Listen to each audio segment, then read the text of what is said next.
Bonjour,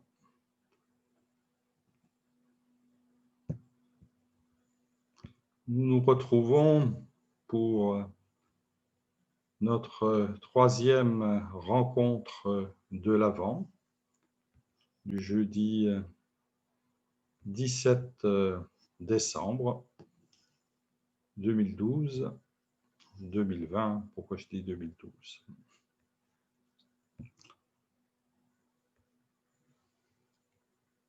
Au nom de Jésus-Christ, soyez les bienvenus en cette troisième semaine de l'Avent. Levons nos têtes, le Seigneur vient, le Seigneur est là. Les prophètes l'ont tellement entendu et nous voici en sa présence. Nos cœurs et nos esprits ont tellement désiré le Seigneur et aujourd'hui il s'approche si près. Levons nos têtes, le Seigneur vient.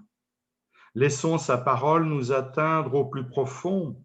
Laissons nos cœurs être ébranlés par sa présence. Redressons-nous, le Seigneur vient. L'espérance nouvelle entre à flot dans nos vies et sa douceur mystérieuse féconde en nous une joie puissante. Bienheureux les convives au festin de l'amour. Dieu lui-même s'invite et nous verse la joie. Reprenons courage, réveillons-nous et rassemblons-nous, car le Seigneur est là. Parfois, nous pensons que Dieu est à l'image de l'eau courante, qu'il suffit de tourner le robinet de la prière pour laisser couler en nous sa présence. L'Avent nous rappelle que Dieu est à l'image d'une fontaine et que parfois, il faut du temps pour marcher jusqu'à la fraîcheur de son eau. Pendant les jours qui viennent, nous allons cheminer au rythme du temps vers une naissance. Nous allons creuser en nous la soif de Dieu et l'attente de sa venue. Je vous invite à la prière. Ô Dieu, toi qui es notre Père, tu es présent au milieu de nous et en même temps nous attendons ta venue.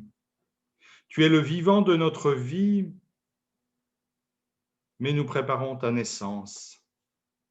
Tu es le Seigneur du ciel et de la terre, mais nous attendons la venue de ton règne. Donne-nous, Père, ce matin, de t'accueillir et de t'attendre, de te chercher et de te comprendre, de te prier et de t'entendre. Amen.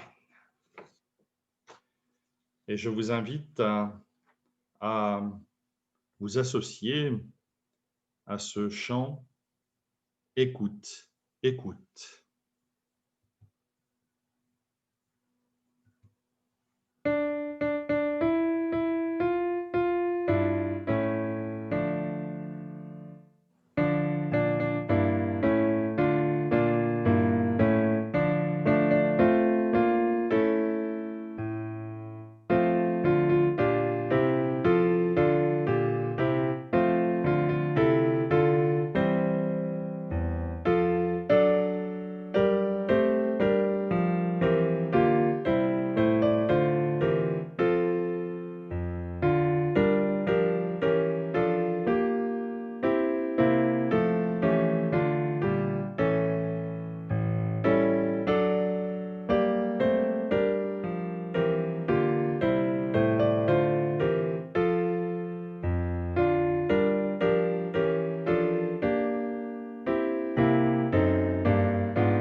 Nous allons maintenant nous mettre à l'écoute de ce récit d'annonciation à Marie et ensuite nous méditerons ce texte avec un peintre dominicain italien du XVe siècle, Fra Angelico.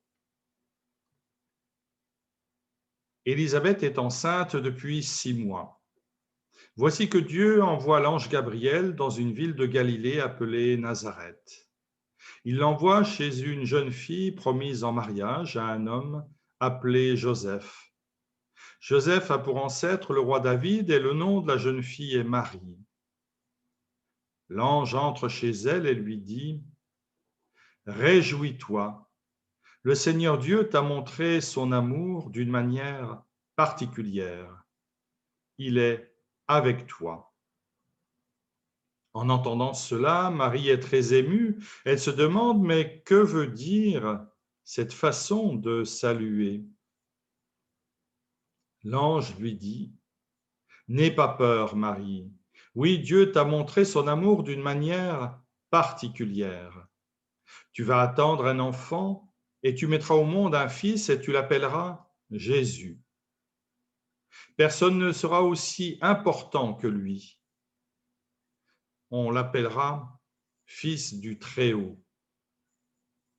Le Seigneur Dieu lui donnera le royaume de David, son ancêtre.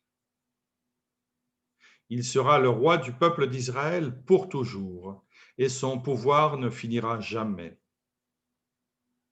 Marie dit à l'ange, mais comment cela va-t-il arriver? En effet, je ne vis pas avec un homme. L'ange lui répond, l'Esprit Saint viendra sur toi et la puissance du Très-Haut te couvrira, comme l'ombre. C'est pourquoi l'enfant qui va naître sera saint et on l'appellera Fils de Dieu.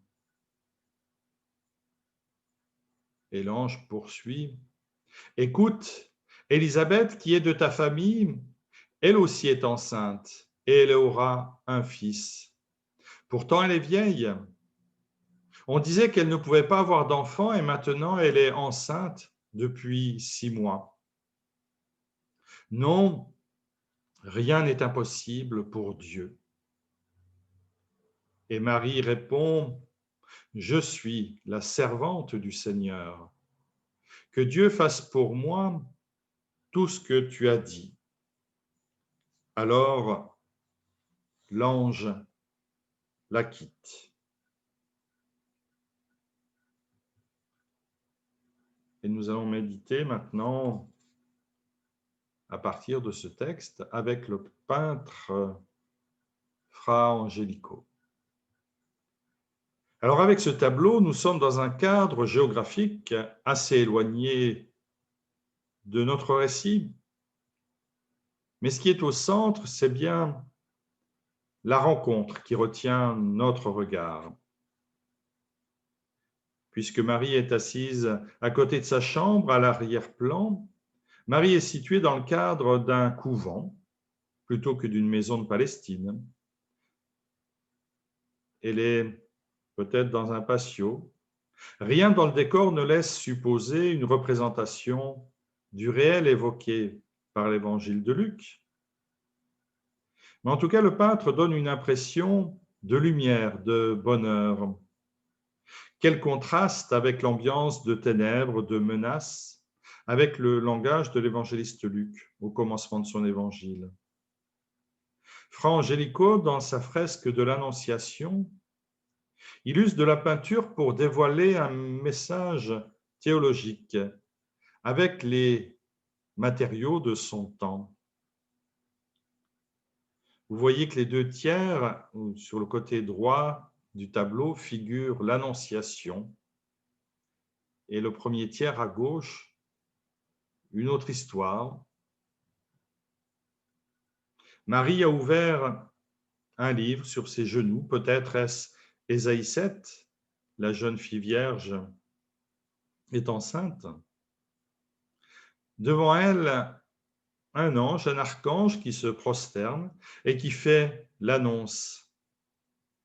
Vous voyez peut-être au centre, en haut du pilier, en aplomb de chapiteau, il y a une hirondelle. Au Moyen-Âge, paraît-il, l'hirondelle figurait le messager. Elle est placée en dessous de la sculpture de la tête du prophète Ésaïe. Marie reçoit un rayon lumineux en diagonale qui vient d'un halo de lumière dans lequel il y a une main et il y a une colombe qui est dans ce halo de lumière qui se dirige peut-être vers son oreille. Et ce rayon, vous l'avez remarqué, il s'arrête juste avant Marie, comme si nous étions à l'instant qui préfigure son acceptation. Et le peintre figure la part divine de Marie. Marie a aussi une auréole, comme l'ange. Ses habits sont lumineux. Ils semblent suggérer la part divine de Marie. Et ils ont, l'ange et Marie, des postures identiques, une inclinaison mutuelle. Vous l'avez vu, la fresque est séparée en deux. Sur le tiers côté gauche, il y a, semble-t-il, une représentation du paradis avec Adam et Ève. Fra Angelico suggère donc que dans cette annonciation, il y a une nouvelle création, un nouveau commencement. Avec les ailes de l'ange ou le rayon lumineux, la présence divine est à l'œuvre et nous voyons les deux figures humaines d'Adam et Ève quitter ce jardin luxuriant à l'opposé de Marie. Ils sortent du tableau. Ève semble regarder vers Marie et Adam et Ève laissent la place à l'enfant Jésus et Marie. Une nouvelle alliance advient. Alors en ce temps de l'Avent, nous pouvons méditer ce mystère de la rencontre. Depuis cette annonce originelle, Dieu ne cesse de venir à notre rencontre avec le souffle de l'Esprit Saint. Alors pour ce soir ou pour cette semaine à venir, méditons ces trois questions. Dans nos lectures quotidiennes ou hebdomadaires, quel est ce message que Dieu vient déposer dans notre cœur? Quel est ce message qui attend notre acceptation? Hier est passé, demain est en devenir, et aujourd'hui, es-tu prêt à vivre un recommencement, une vie qui sera bien plus féconde, bien plus fraternelle, bien plus compatissante? À l'image de Marie, qui croise les bras en signe de soumission à la parole. Cette soumission à la parole, elle questionne peut-être aujourd'hui mes propres résistances à lever ou mes propres résistances à laisser aller pour accueillir pleinement la présence de Dieu dans ma vie. Quelles sont ces résistances que je dois lever? Nous allons maintenant nous incliner dans la prière. Notre Dieu, tu es avec nous dans la joie comme dans la peine, et tu veux pour quiconque la joie. Tu es avec nous dans la vie comme dans la mort, et tu veux pour quiconque la vie. C'est pourquoi nous pouvons déposer devant toi les soucis, les questions, les détresses humaines, des hommes et des femmes et des enfants. Console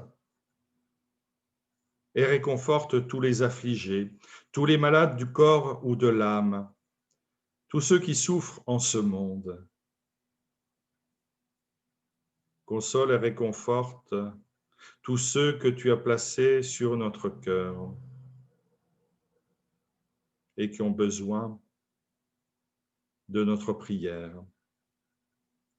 Avec ton secours, donne-nous d'aller vers eux. Fais connaître ta parole à chaque homme, à chaque femme et enfant du monde. Donne de la force à chacun de nous pour que nous n'ayons pas honte de ton évangile, mais que nous sachions avec délicatesse, mais avec assurance, parler de toi. Amen. Nous allons maintenant nous associer à ce chant quand s'éveilleront nos cœurs.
Alors ce soir, je vous partage encore deux autres idées bricolage, même trois. Donc vous pouvez faire des pliages avec vos enfants, vos petits-enfants, faire en origami un pliage de sapin de Noël qui peut trôner sur vos tables. Donc je vous ai indiqué la procédure à suivre à partir d'une feuille de couleurs que vous pouvez choisir selon votre cœur. Donc, une feuille carrée et vous opérez ce pliage pour réaliser celui-ci. Vous avez aussi sur Internet des tutoriels qui existent si vous tapez sapin de Noël. Vous pouvez aussi plier des serviettes de manière originale avec des serviettes de décor hivernaux. Alors, je vous ai mis un lien pour faire ce pliage. Et ce lien vous donnera un commentaire en allemand, mais vous n'êtes pas obligé de comprendre et de traduire l'allemand. Le visuel, la manière dont vous allez plier cette serviette est suffisamment explicite pour que vous puissiez réaliser ce pliage. Et puis une autre idée, donc c'est de décorer une boule de Noël avec des morceaux de tissu. Donc vous prenez une boule de polystyrène de diamètre 5 ou 6 ou 10. Il faut couper des carrés de tissu de 5 cm pour la boule de 6 cm de diamètre ou bien des carrés de tissu de 8 cm pour une boule de polystyrène de diamètre 10.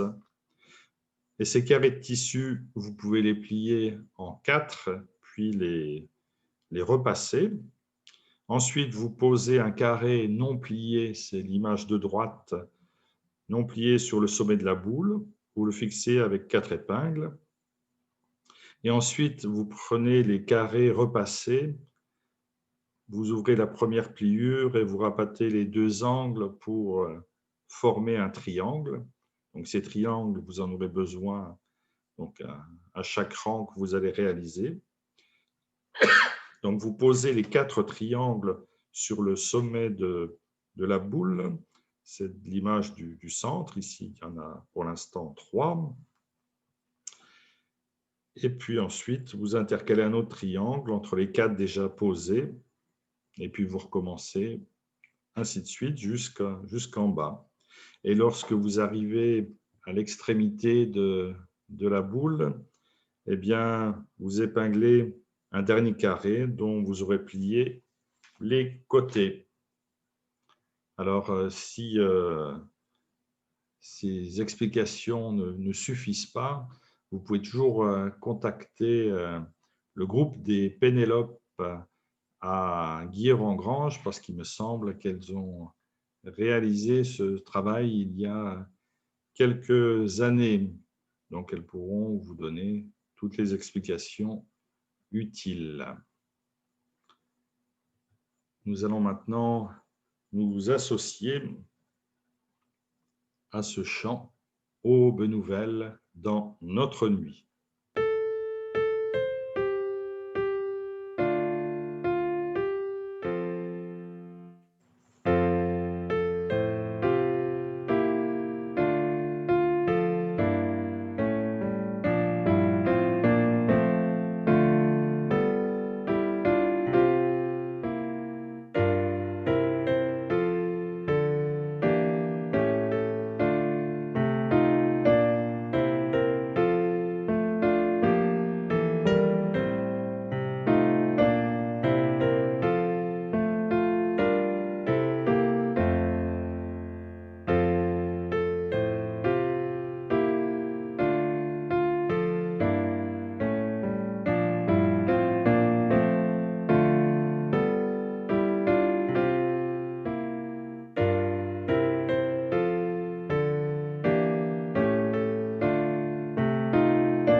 Après avoir évoqué avec vous la recette des cookies de Virginie il y a 15 jours, la brioche de Norbert il y a une semaine, et bien aujourd'hui c'est la confiture de Noël avec des épices, des citrons confits, des amandes, des noix, des noisettes, des bananes séchées, des dattes séchées, des raisins blancs, des abricots secs, des pruneaux secs, du jus de pomme, du jus de poire, du jus d'abricot. Vous voyez, c'est une confiture qui sera riche en goût. Alors, ce qui est proposé de faire, c'est de mélanger le soir tous les ingrédients, donc sauf les fruits à coque et les épices.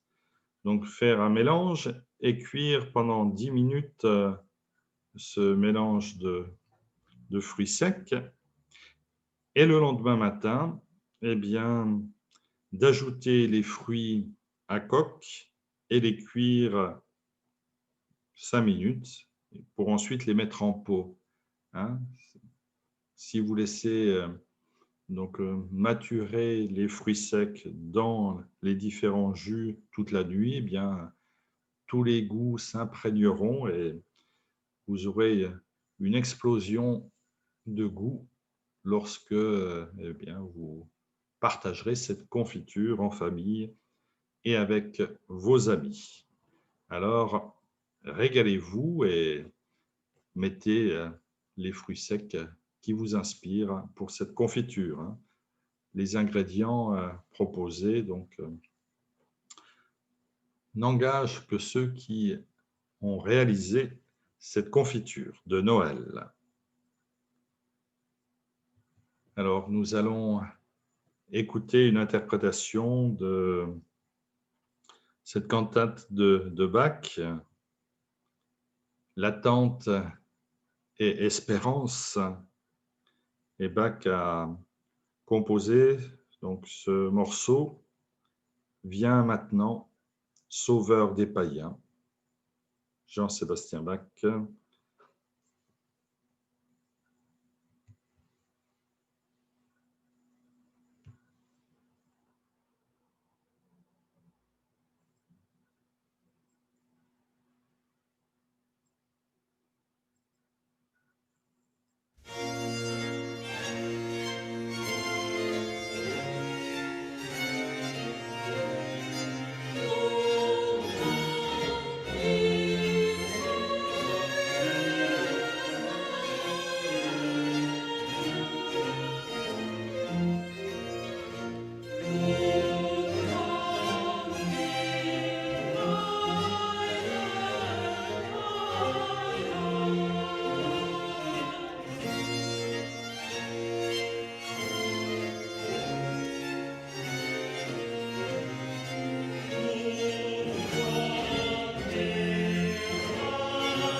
Recevons maintenant la bénédiction de la part de Dieu. Le Seigneur t'attend dans ce monde, il te donne rendez-vous. Espère l'Évangile, chante l'Évangile, partage l'Évangile, souffre l'Évangile, vis l'Évangile. Et le ressuscité sera ton compagnon, ta lumière, ton espérance pour toute la vie.